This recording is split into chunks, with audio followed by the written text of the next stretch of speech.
তো আমার কাছে এসে নিলেন BS6 গাড়ি বলছে টানছে না, চেক লাইট জ্বলছে, প্লাস গাড়ি ইউরিয়া খাচ্ছে না। তো আমরা ল্যাপটপ লাগাচ্ছি, তারপর বলছি কি প্রবলেম আছে।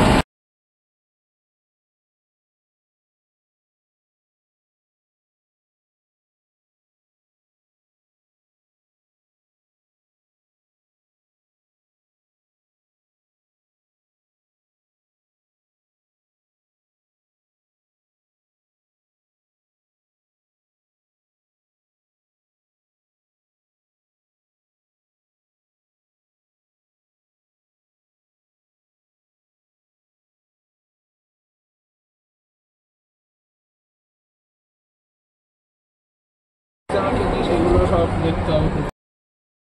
করবো এটা করবো।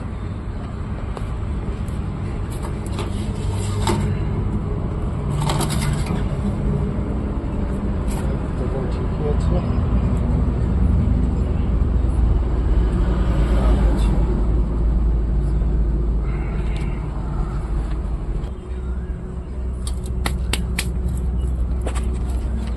দ্বিতীয়টা আবার খোলাখুলি করছি। যদি ফেসটি এর না জেনে খোলাখুলি করে তাদেরকে একটা রিকোয়েস্ট করব, টেম্পারেচার সেন্সার আগে না খুলে কখনো বের করার চেষ্টা করবে না, কারণ ওটা হলো মেইন।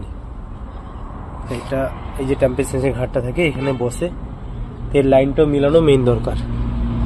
তো পাস করছি, তারপর বলছি।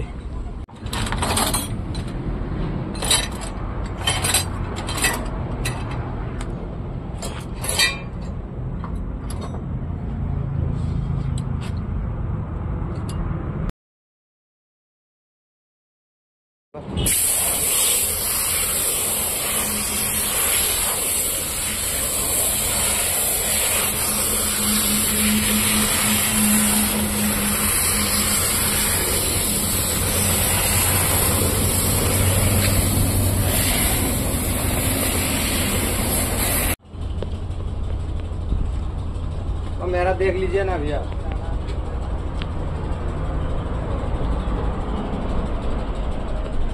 টেস্ট ফিটিং কমপ্লিট হয়ে গেল, ওয়াশ সার্ভিসিং থেকে শুরু করে তো সব আমাদের কমপ্লিট। তো আমরা এখন এইচএস চাপাবো।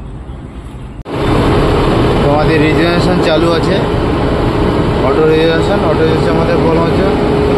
এটা ছিল আমাদের 42%, জাস্ট বলালাম, তাতে আমাদের 1-2% কমে যাচ্ছে। বাট ক্যান্সেল যে আছে টেম্পারেচার আমাদের বরাবর উঠছে 300, 400, 300 আমাদের টেম্পারেচারও ঠিক আছে।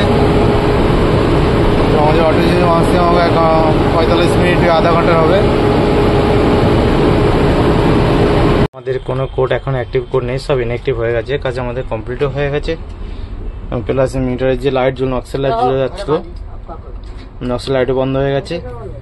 আর গাড়ি স্টার্ট করলে স্টার্ট করলাম, স্টার্ট করাতে আমার কোনো লাইট জ্বলেনি, পুরো সব ওকে হয়ে আছে এবং পুরো আমার কোডে ইনঅ্যাক্টিভ হয়ে গেছে।